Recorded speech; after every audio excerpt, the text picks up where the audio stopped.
Hello, we are now live. Okay, so Minecraft on Allium server, good server, matter of fact. And yeah.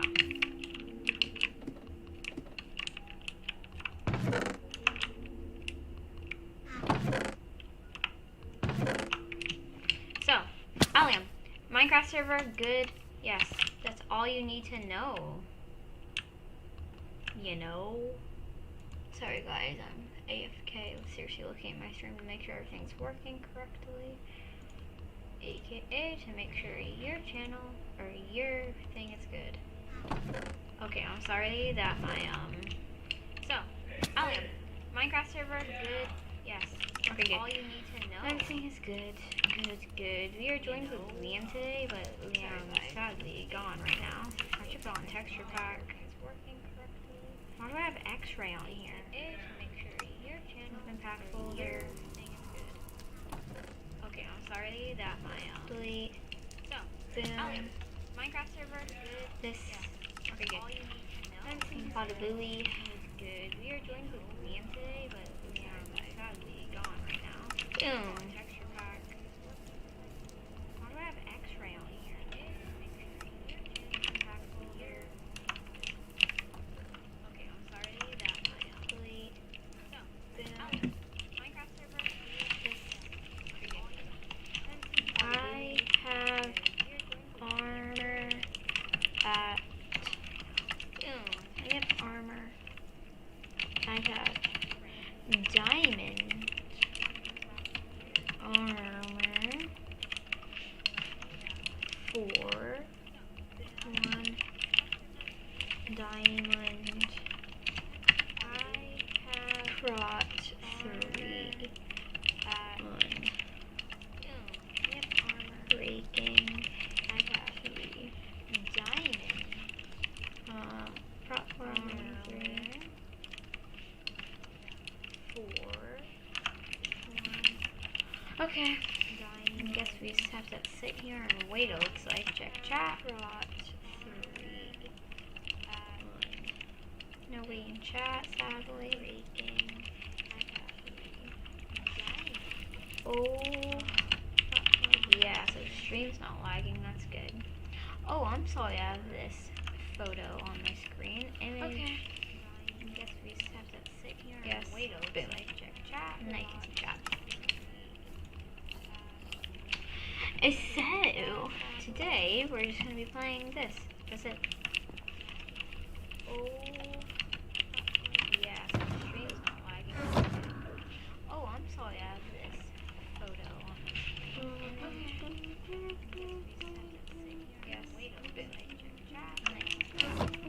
As you can see, we are kind of successful on the server. So today we're just playing this.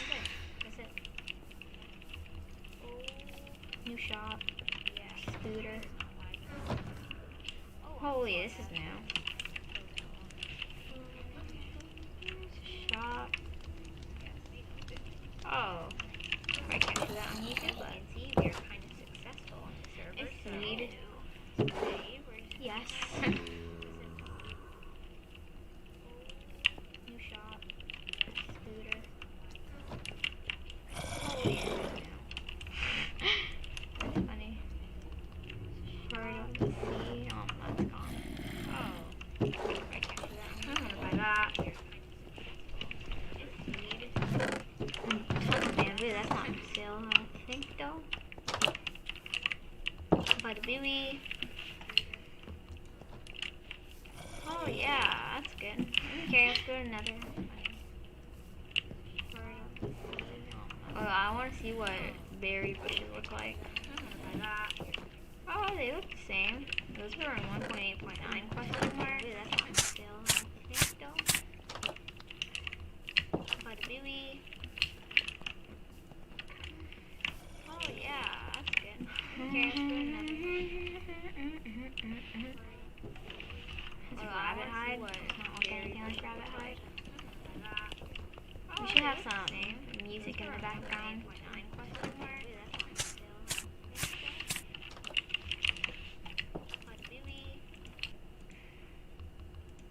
Music.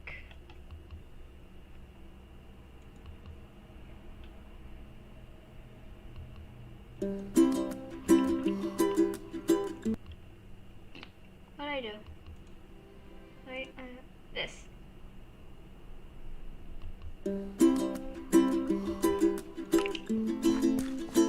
Hello. I'm streaming. What the hell is this texture pack, though? No, it's a 1.8.9 PvP one. That's super good for FPS. I'm running 700 FPS with it.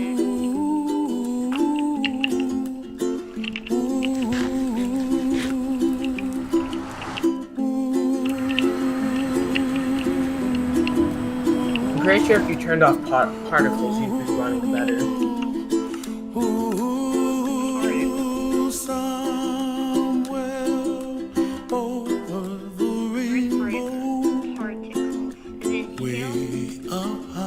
Probably. And the dreams that you dream of once in a lullaby.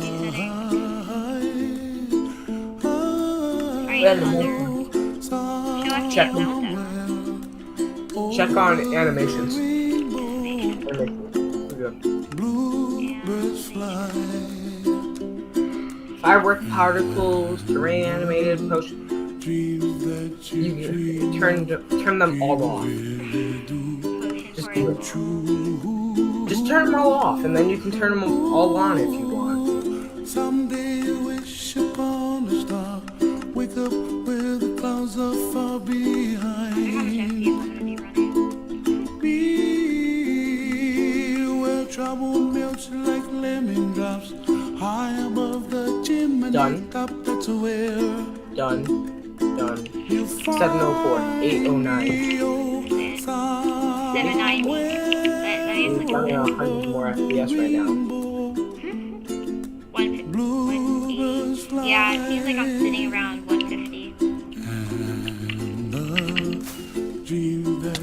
I'll show you the extra elytra I have. You're on Alia? Yeah. Are you streaming that? Oh my god! Get this horse! Stay in one direction.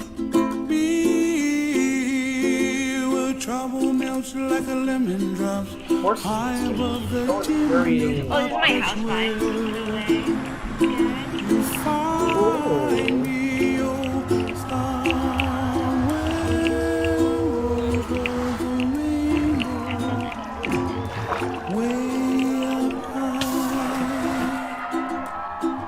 Oh, I got like 80 shoulders.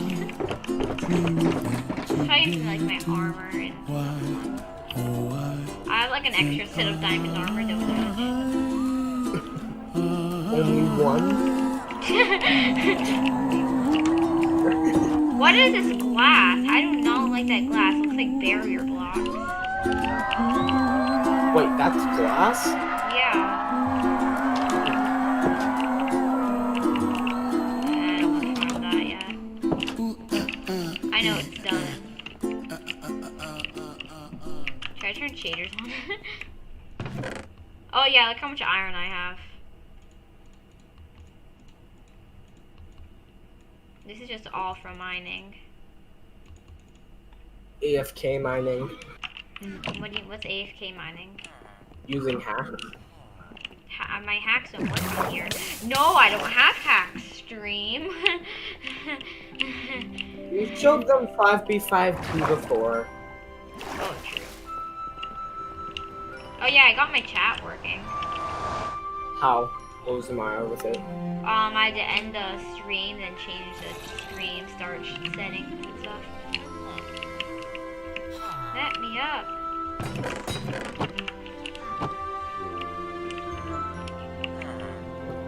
I'll be right back in like 20 minutes. Okay. I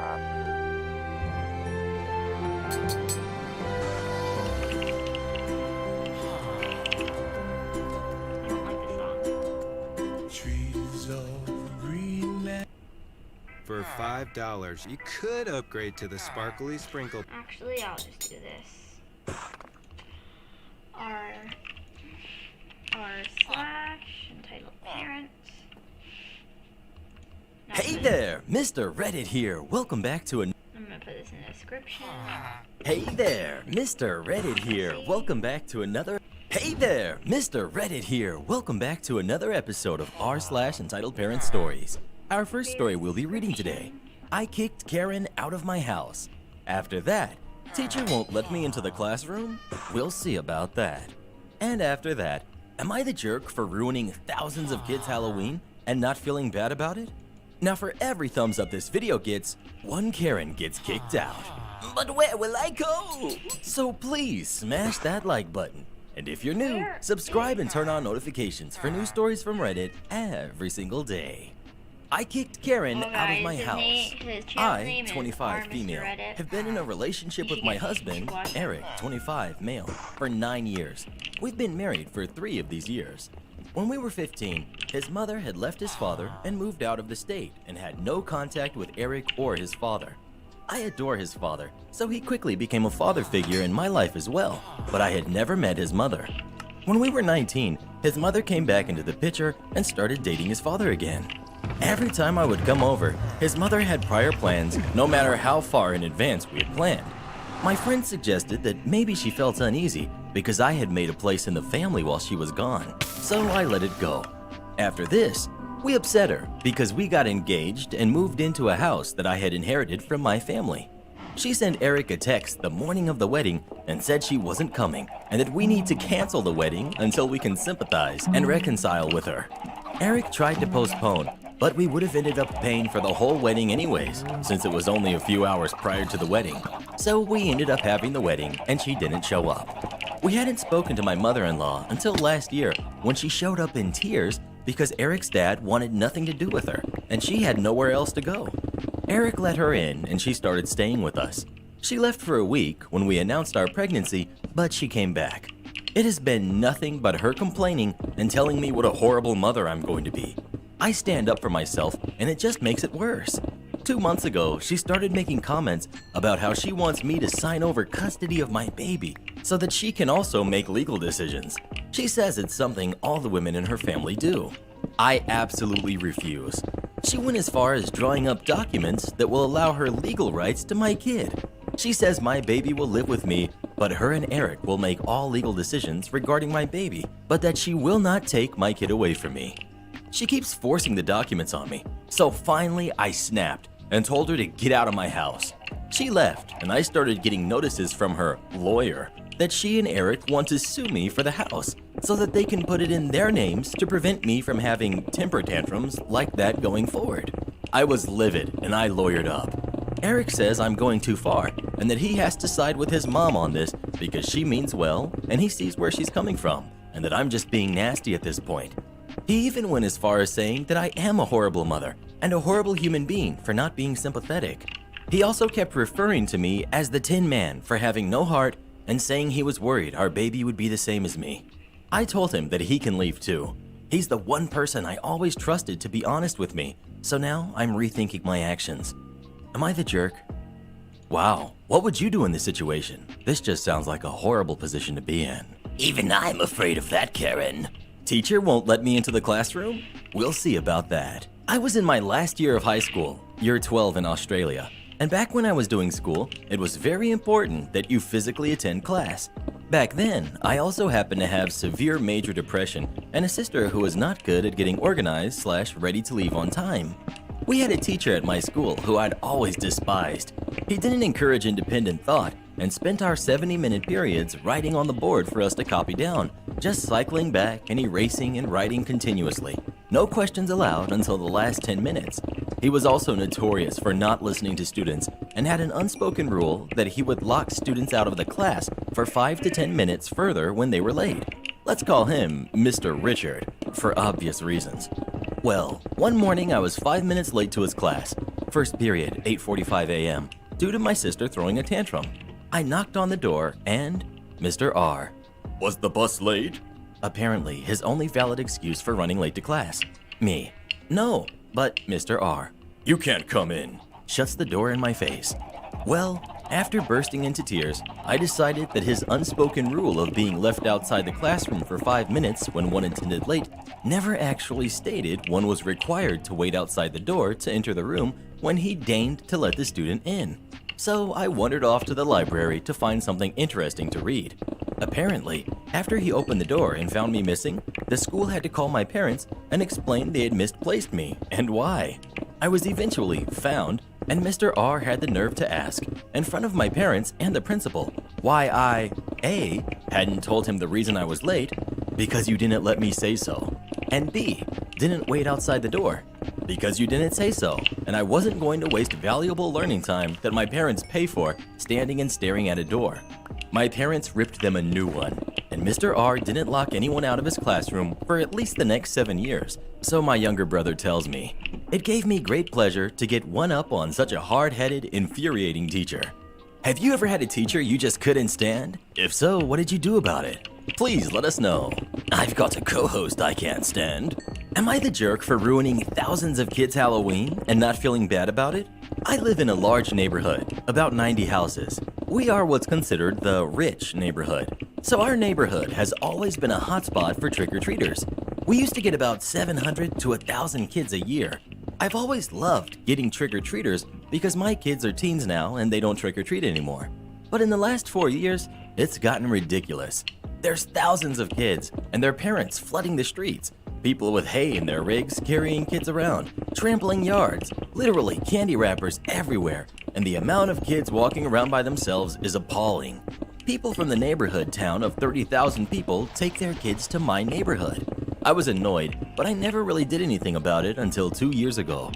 My daughter tripped and broke her arm. We didn't think it was a break, but we wanted to go to the ER anyway to get it checked out. And there were so many people in our neighborhood, we couldn't get out. There were cars everywhere, lining the streets, parked in people's yards. It was horrible.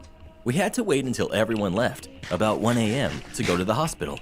My daughter had to wait in pain for hours. At that point, I was done. I contacted the neighborhood community, and we managed to get some folks, cops mostly, to stand there at the gate with a list and only let in certain people. Folks that live here, family members, friends. If you wanted to get in, you had to be close to someone in the neighborhood. It was great. There were only about 300 kids in the neighborhood, and after, there was barely any trash. And we're doing it again this year. I recently told my sister what I've done, and she got really angry. When we were kids, we had to trick-or-treat in other neighborhoods because we lived in a trailer park with no other kids. She told me I was a horrible person for ruining thousands of kids' Halloween. But honestly, I'm not too broken up about it. It was a hazard. If there was a fire or an emergency, no one would be able to get in to help. When I was a kid, there was never any cars lining the streets. The residents could get out if they wanted. It was never dangerous. I don't think I'm in the wrong, but I've always respected my sister's opinion. Am I the jerk? Info. There was no one in the cars. They were parked in the middle of the road and in yards, so there was no way for me or an ambulance to get through, unless every driver in the neighborhood at the same time went to their cars and drove out. My daughter was 13 and in that awkward phase where she doesn't want to bother anyone for help and said it didn't hurt that bad. Well, what do you think? Is OP the jerk or not? Please let us know. Oh, how I love spoiling people's fun. My entitled mother ruins my high school graduation. I graduated high school back in 2010, so I try to remember the best I can. I live in Texas, but lived across the border to Mexico, because to be honest, it's way cheaper to live over there when you're making money here in the US. My high school graduation was in the middle of June, which is the hottest days of the year. Imagine having to dress nicely for a graduation to be done in the middle of a football field on a scorching summer day. I had told my mom about this, and she still wanted to bring my now 4-year-old little brother to the graduation. Since I was busy with all of this, I told her to invite our family to this. This meant my uncles, aunts, and especially my grandparents. She said she did, but since I was busy with the whole graduation and enrolling into college, I believed her. The day came, and she didn't tell a soul about my graduation. She just told me everybody was busy and to deal with it later. Since graduation was going to start in a few minutes, I just had to suck it up. Turns out she didn't tell anyone because she deemed this to be our family matters. After almost 3 hours in the heat, the graduation ended and my mother was nowhere to be seen. My friends were inviting me to their graduation parties, and I wanted to get my mom's permission for this, so I called her. Me. Hey, Mom, where are you? Entitled Mom. Oh, I went to get the car early so we can avoid traffic. Me, thinking this is perfect so I can tell her I'll go hang out with my friends at a graduation party so she can get back. No, you can't. We need to go back home since they are saying there's cartels fighting each other and it can get ugly and we need to get home and be safe. I told my friends about this and sadly I did not go to any graduation party. When I got into the car, I noticed that there's Chick-fil-A in there and I'm confused as to why it's there since we didn't get any on our way to my graduation. Oh, your brother was getting fussy because of the heat and hungry, so I took him to Chick-fil-A.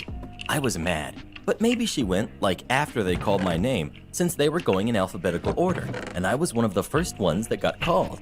That way she could get a picture of me being handed my diploma and she said something that to this day I hate her for it. We left 20 minutes after it started. OMG, did you seriously miss my graduation for this? Me, what the heck? At least did you bring me anything to eat? Entitled Mom.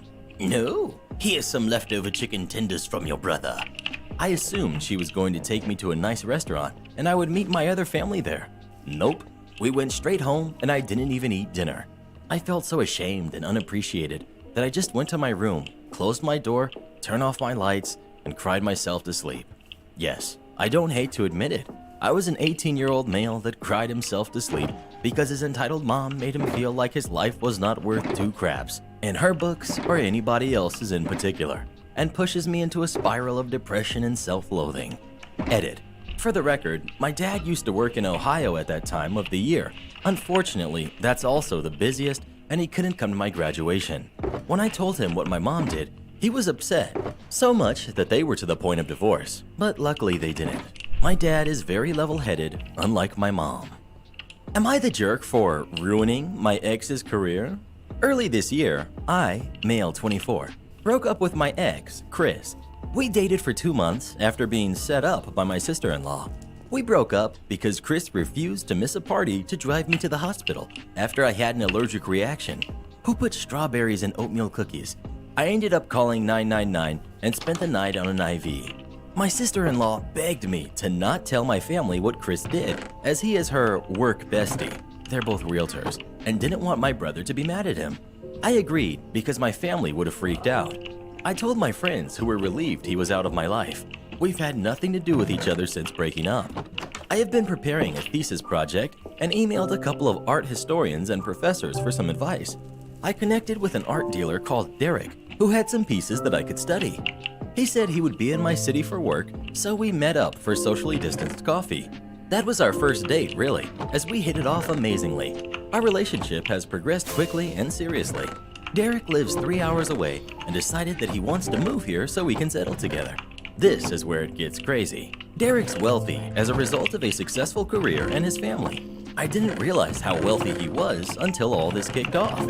I met with my brother and sister-in-law for lunch, and sister-in-law excitedly told us that Chris has bagged a mysterious client who was looking at pricey houses. It wasn't until she started to mention specifics that I realized she was talking about Derek. I hadn't told Derek about Chris, except that I had a bad relationship before I met him. I did tell him that my sister-in-law worked for a good agency. Derek came into town last weekend, very excited that his realtor had found him some properties that we could go look at together. We were sitting on the couch, and he kept talking about his realtor, Chris, and I panicked and spilled everything. Derek was horrified and broke his partnership with Chris over email, which horrified me because sister-in-law had gone on about how a sale this big could put them on the map. Derek found another agency and picked a house pretty quickly during the week, and I thought I had gotten away with it until we met for dinner and my parents congratulated Derek on his new home. Sister-in-law asked where it is and obviously recognized the area. She straight up asks Derek if he had been working with her agency. He says he was until he found out what Chris did to me. Cue everyone asking what Chris did to me and my sister-in-law screaming at me for ruining Chris's career. Then my brother screamed at sister-in-law for being friends with Chris. My family plus most friends are on my side, but sister-in-law and her friends and Chris, they think it's petty on my part for ruining this sale when I have my life sorted with a sugar daddy. I feel I'm the jerk because I didn't exactly stop Derek from dropping Chris and shouldn't have mentioned sister-in-law's agency. Derek thinks sister-in-law and Chris are psycho. My brother is in a bad mood about this and is staying at my parents' house. Well, what do you think? Is OP a jerk or not? Please let us know. No, he did nothing wrong. But that Chris guy sounds like a real... You need to call me whenever you finish these. I do contract database work for a handful of companies. Nobody pays me to be on call, so the general rule of thumb is if you need something done, give me a few days heads up. Unless someone specifies that something is time sensitive and calls me to ask if I can bump it up, I tackle things in the order they are received. I've been somewhat overwhelmed with the volume of silly little tasks being thrown my way the past few weeks, but I get by on little sleep in the first place, so it's not unusual for me to be cranking out spreadsheets well after 10 p.m. For the most part, everyone is understanding and cooperative, but there's one person, we'll call her Lucy, who is simply not okay with me not responding to and taking care of her requests immediately. She'll send an email, a text after 5 minutes, and then call on repeat until I pick up if there's anything she'd like me to do.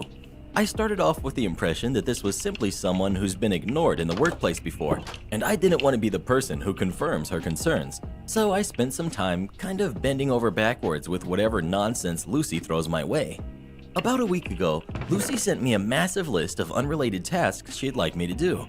This has been her move lately as she tries to cut in line, come up with anything she might want done, and throw it out there at the beginning of the week. I gave Lucy a call to ask about prioritization, as she makes everything out to be urgent. For context, anything being urgent means Lucy isn't doing her job correctly.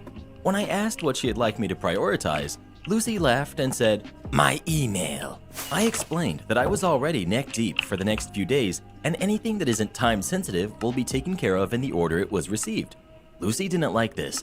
She started asking me if I would do it if XYZ coworker had been the one who asked.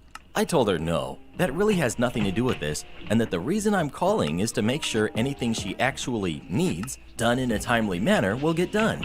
She became indignant and threatened to tell the chairman of the organization about how I was ignoring her. Kind of funny, because that's who I was sitting with at the time. Needless to say, I wasn't too concerned about her threat. But this is when I realized her "nobody listens to me" shtick is just a manipulation tactic. Anywho, Lucy explains how little she cares, very little, and that if I can't be bothered to help her now, she wants me to call her whenever I get to each task from her list. I thought she was joking, kind of chuckled, and asked if she really wants phone calls after 10 p.m. She must have thought I was exaggerating or trying to claim I am an incredible worker, because she responded with, "If you think you work harder than me, you're mistaken." Again, chuckled a bit and explained that I'm not necessarily busting my butt in the middle of the night, that just happens to be when some things get done. Went back and forth a bit, but she held her ground on demanding a phone call when I get to each task. Well, last night around 1 a.m., I get to one of her requests. Lucy wanted me to add someone's middle name to the email platform they use. This couldn't possibly be less trivial. Certainly didn't have any follow-up questions about the task. I went back and forth about calling her, but I couldn't stop thinking about her attitude, belittling me, and most importantly, insisting she gets a phone call no matter what time or how stupid. She answered the phone